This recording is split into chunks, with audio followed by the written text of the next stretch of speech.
This video will review how to create new preceptor rotations, as well as create new records for preceptors if they are not in the database, new locations if it's not in the database, and how to verify if a preceptor has registered into the program.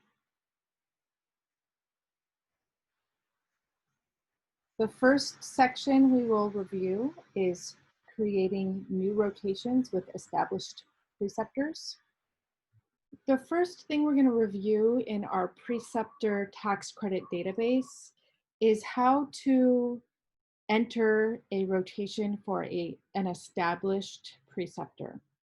This may be a preceptor who has a record created by you or someone else in our Preceptor Tax Credit Assurance Committee community, or it can be someone who has registered themselves. The first thing you're going to do is go to hi-ptip.force.com/ all capitals HIPTC / lowercase s / and you'll want to enter your username and your password. Then we're going to go on the orange banner to PTC rotation. And we're going to go to this upper right corner in the white box and select new.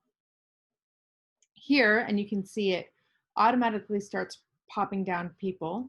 We're going to look for the preceptor whose information we're going to enter. And this is somebody who already exists. So let's say we're going to put in a rotation for fake. So if you don't immediately see them, you can also type in and see that somebody comes down, or you can see their name comes down. This is first name, last name. So you won't be putting in DR period space and then last name.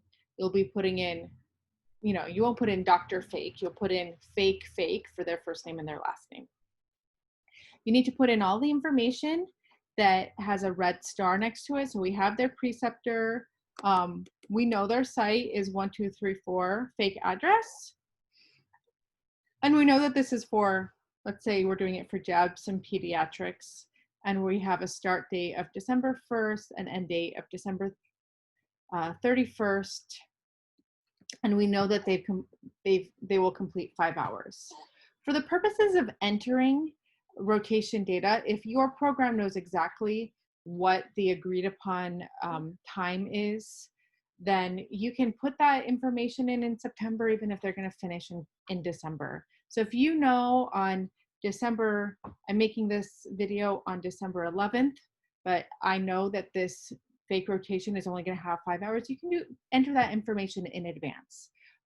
Oftentimes the rotation hours are agreed upon and finite. You know that it's going to be 45 hours. So you can put in 45 hours in September. You don't have to wait until the end of December or whatever the end of the term is.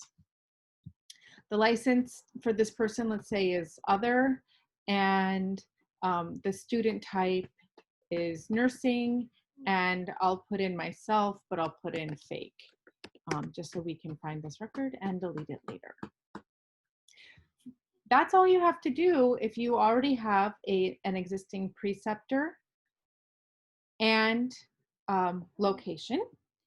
You just need that information: the start date, the end date, the number of rotations, student type, and student name, as well as the preceptor's first and last name and location. The location does not have to be specific down to the suite number. Let's say they're at Queens POB. You can say Queens POB 1. You don't have to say Queens POB 1, suite 100. Or if it's Kaiser Clinic, you can just say Kaiser Clinic. Although if you do have that specific information, please feel welcome to put that specific information as well.